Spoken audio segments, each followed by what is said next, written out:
Barabanki SP के आदेशानुसार Haidergarh CO के नेतृत्व में पुलिस टीम गठित कर रोपड़ पंजाब गई। रास्ते में एक ढाबे पर संदिग्ध अवस्था में लावारिस एम्बुलेंस पाई गई, जिसे कब्जे में लेकर गहन जांच जारी है। यदि यह एम्बुलेंस बाराबंकी से फर्जी प्रमाण पत्र पर पंजीकृत कराई गई थी, जिस पर बैठकर अपराधी घूम रहा था। यदि ये एम्बुलेंस वही है तो पुलिस कब्जे में ले लेगी और विधिक कार्रवाई शुरू करेगी।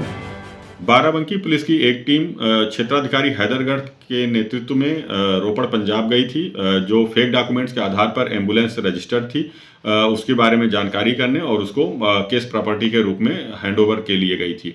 जानकारी मिली है कि एम्बुलेंस एक ढाबे के पास लावारिस हालत में मिली है, जिसे सदर थाना रोपड़ में लाया गया है। बाराबंकी से KKD news bureau chief Vijay Kumar Pathak की रिपोर्ट। कोरोना महामारी को देखते हुए कायथा बस स्टैंड और लक्ष्मीपुरा पर बिना मास्क पहने वाहन चालकों पर चालानी कार्रवाई की गई तथा मास्क का वितरण किया गया। चालानी कार्रवाई करने वालों में नायब तहसीलदार, कायथा थाना प्रभारी और अन्य आदि लोग शामिल थे। सर, आज किस तरह की चालानी कार्रवाई की गई? कोरोना वायरस के बढ़ते मामलों को देखते हुए आज जो है पूरे प्रशासनिक अमले एक साथ ग्राम पंचायत नायब तहसीलदार महोदय और पुलिस थाना कायथा के द्वारा जो है संयुक्त कार्रवाई में हमने जो लोग दिशा निर्देशों का उल्लंघन कर रहे थे उनके खिलाफ कार्रवाई की है, लोगों को समझाई की है, चालानी कार्रवाई की है, धारा 188 के मुकदमे दर्ज किए हैं। उज्जैन से केकेडी न्यूज संवाददाता अजय नवरंग की रिपोर्ट। अगर दिल में कुछ करने का हौसला हो तो अपने लक्ष्य के प्रति सजग हैं और पूरी मेहनत से आगे बढ़ते गए तो सफलता जरूर हासिल होती है। यदि हौसला बुलंद हो तो कितनी भी खराब परिस्थिति हो, सफलता जरूर मिलती है। ऐसा ही कुछ कर दिखाया है महू के तेलीखेड़ा में रहने वाली 11 वर्षीय यशी ने। इतना ही नहीं बल्कि उसने अपने शहर महू का नाम भी पूरे देश में रोशन किया है। अपनी और अपने शहर की एक अलग पहचान बनाई है। मध्यम वर्गीय परिवार में जन्मी यशी में शुरुआत से ही डांस के प्रति एक अलग ही लगाव था। इस प्रतिभा को उन्होंने आगे बढ़ाते हुए अपनी पहचान के रूप में तैयार किया है।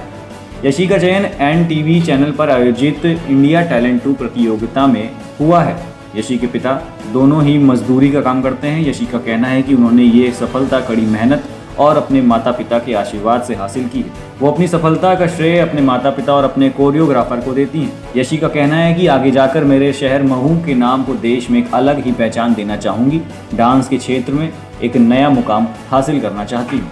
बस मैं इतना कहना चाहूँगी कि जो भी हूँ आज मैं वो मेरे कोरियोग्राफर और मेरे मम्मी पापा की वजह से हूँ।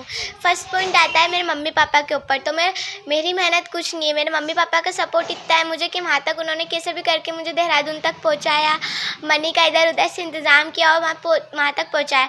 और हम इतने घर की स्थिति नहीं है हमारी कि वहाँ तक पहुँचाया, लेकिन मेरे पापा का मुझे पूरा सपोर्ट है। और मुझे कोई कोरियोग्राफर नहीं मिल रहा था कोई डांस सिखाने के लिए, तो एक DID शो के होके आए दीदी जो झांसी के रहने वाले। मेरे पापा ने उनको इंदौर जाके पूरा ढूंढा, उन दीदी का लेके आए, फिर उनसे हमारी कॉल पे बात होती रहती थी दीदी से। फिर वो मेरे से दिल्ली से मिलने आए थे। तो इसको बोलते हैं कोरियोग्राफर। जो मेरे लिए वो कर सकते ना, वो मेरे से फीस लेते हैं मेरे को कुछ भी सिखाने की, इसको वो है मेरे कोरियोग्राफर। और मैं इसका पूरा क्रेडिट मैं मेरे कोरियोग्राफर को देना चाहूँगी। मैं इतने बड़े स्टेज की वजह से हूँ जो है मेरे कोरियोग्राफर। और मेरे मम्मी पापा का मुझे पूरा सपोर्ट है। कोई डांसरों को जिनके मम्मी पापा को सपोर्ट नहीं होता वो डांस नहीं कर पाते। नहीं, मुझे बचपन से डांस का शौक है, जो है मेरे मम्मी पापा की वजह से और मेरे कोरियोग्राफर की वजह से हूँ।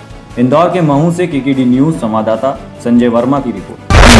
कानूनगो चौकी अंतर्गत बाजार तिराहा स्थित केशव लाल के मकान में स्कूली लड़के किराए पर रहते हैं, जो रोज रात में शराब पीकर नशे की हालत में लड़ाई करते हैं। उन्होंने हद तब पार कर दी जब पड़ोस में रह रहे संदीप नामक व्यक्ति को गाली गलौज देने लगे, फिर हाथापाई करने लगे।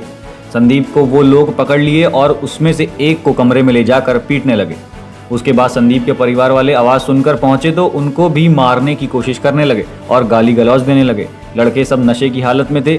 मौके पर कानूनगो पूरा चौकी इंचार्ज पहुंचे और एक व्यक्ति को गिरफ्तार किया। संदीप का कहना है आए दिन ये लड़के नशे की हालत में लड़ाई करते हैं, जिसकी सूचना एक बार पुलिस चौकी में दर्ज करा जा चुकी है।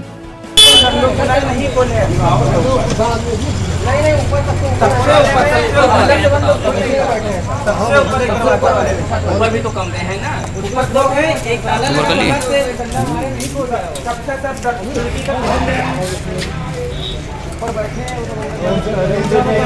बहराइच से KKD news bureau chief Ajmal Shah की रिपोर्ट।